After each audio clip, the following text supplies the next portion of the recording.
Okay, we're going to proceed with Chapter 6 on Ancient Egypt. What the summary states here is the Nile Valley.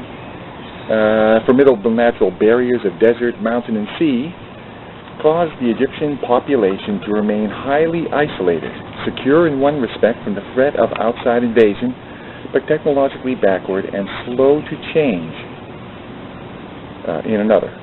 Evidence suggests that they adapted to animal husbandry by 8000 BC, and agriculture by 5000. However, they did not acquire bronze technology until 2000 BC. Egyptian history was characterized by three sustained periods of centralized authority, stability, and order. When the kingdom of the entire Nile, all the way to the Second Cataract, was unified. We have the Old Kingdom, 2700 to 2200 BC, the Middle Kingdom, 2120 to 1780, and the New Kingdom, 1550 to 1069 BC, followed or broken up by brief intervening periods of anarchy and decentralized authority when the United Kingdom collapsed, and these are known as the intermediate periods. So we have the first intermediate period between the Old Kingdom and the Middle Kingdom, and the second one between the Middle Kingdom and the New Kingdom, and it's during the second intermediate period that the Israelites are believed to have migrated into Egypt with the Hyksos peoples. The capacity of Egyptian civilization to construct itself from decentralized nomes, which were the basic building blocks, principalities along the Nile, into a universal kingdoms, and the reverse, qualifies it as a nearly decomposable state. That's an anthropological expression.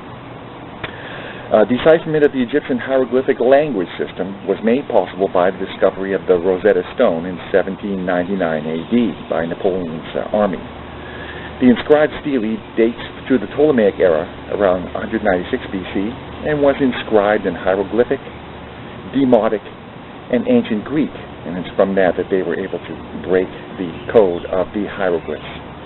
Egyptian records furnish hard dates for international events of the Late Bronze Age, or roughly 1500 to 1100 BC. In the Old Kingdom, the pharaohs assumed status as the living embodiment of the god Osiris. Claiming direct descent from Horus and Osiris, Old Kingdom pharaohs posed as gods walking on the earth.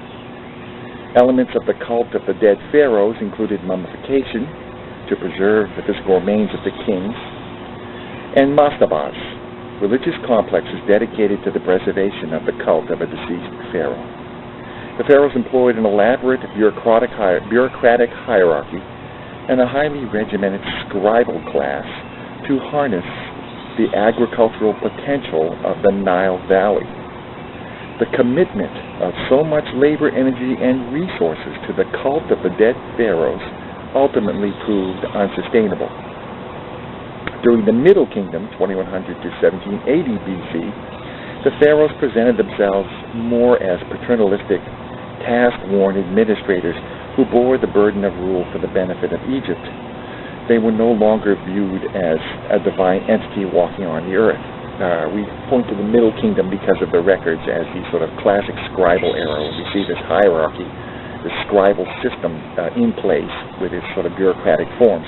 One of the issues with Egypt is, as you can see, people can only live where it's green here, very narrow band, no more than maybe 20 miles wide, except for the delta. Beyond that, you have the desert. So it was accessible by sea, by boat. The scribes could get off the boat in any village and basically direct the agricultural concerns. So it was possible here, because of the environment of Egypt, to micromanage the economic output of the Nile Basin, which was regarded as one of the easiest places in the ancient world to produce crops.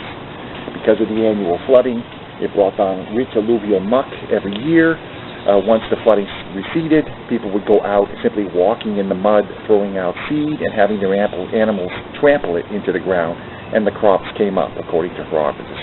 As a result, we know at its peak, Hellenistic era Egypt had a population of perhaps 7.5 million people, and they were able to export enough food to feed the city of Rome, which may have been another million, and perhaps another million people in the Aegean world itself. So this is a major grain-producing region for the entire Mediterranean world, and was even referred to as the bread basket, the grain basket of the ancient Mediterranean.